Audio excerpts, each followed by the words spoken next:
Tom, you did something last year that a lot of people would love to do. Step back, smell the roses a little bit, take a fresh look at the world, at the NBA. We've heard a lot about what you've done in the basketball side, but you also spend a lot of time with family, and I know that's really important to you.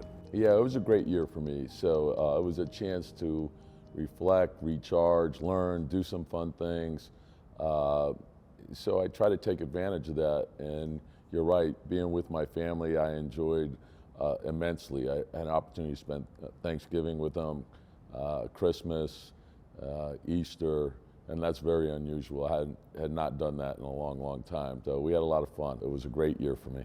Do you remember your mindset when you packed up your car in Massachusetts? Bill Musselman had hired you with the Timberwolves and you made the drive to Minneapolis. What were you thinking about back then? I got to meet Bill when I was coaching at Harvard. During the middle of the season, everything would shut down for final exams for 2 weeks, so it was an opportunity to go and visit with different coaches. And when I met Bill and I was observing his practices, it was the most amazing thing I had ever seen. So we became friends, and he was a great person to learn from. So those first 2 years, I learned pro basketball, I learned the league, I learned from a great coach. So I was very, very fortunate from that standpoint. And what an exciting time it was to begin with. The 98th Street Racquet Club for practices, the Metrodome, massive crowds. I mean, being part of the Timberwolves at the beginning was something special. It was. Yeah, I think it was important for everyone to bring pro basketball back, and you could see the excitement. And I always can recall the last 3 games at the Metrodome, 45,000, 47,000, 49,000. It was incredible support.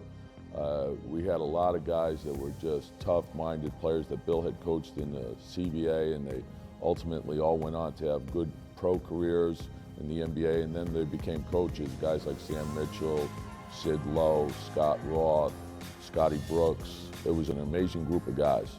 Your love and respect for Bill Musselman after his passing carried on a number of times here at Target Center.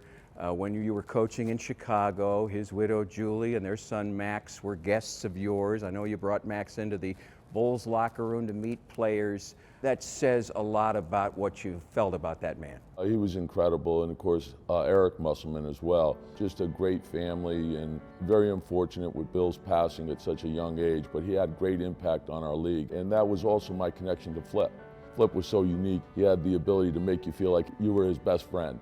And so we'd always share a laugh. We'd try to guess which play we'd run. We'd both run one of Bill's old plays. And I saw the impact that Bill had on Flip. And of course, the impact that Bill had on me. Your respect for Flip certainly has been talked about and shown. Is it your desire to take what he put together largely, the core group, and continue with his plan? Yeah, he had a great vision for the team, and I had talked to him about it. The things that Flip set out to do, I think he got the thing in motion again.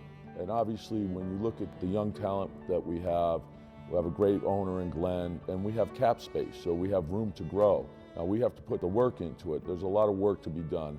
We're a long ways off right now, but you never want to put a lid on anything. As long as we're doing the right things each and every day, I think we'll improve. We know about your commitment to the Timberwolves and other teams in the past. Basketball, the NBA season is a marathon. There's little time for personal stuff, it would seem. I know there were writers years ago that asked you about your hobbies, and you talked about stamp collecting, an interest in classical music, Mozart, if I'm not mistaken, and oil paintings. Were you just kidding, or do you have an interest in those things? Yeah, well, it's sort of along the way, it's sort of like, I was being asked that in interviews, and okay. So I started to have fun with it because I didn't think that working hard or being committed to something should be looked upon as a negative. So, the second time around when I was interviewing, I sort of just was playing around with that stuff. But I like to do a lot of other stuff.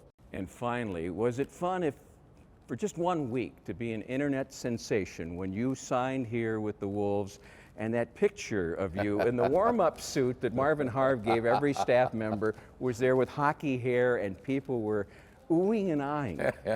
It was a lot of fun. It was good for me because my nephews had an opportunity to see me with hair. So, it was a lot of fun. But when you look back in all of a sudden you blink your eyes and 25 years have gone by. But I enjoyed it the first time around, and I hope to enjoy it even more this time.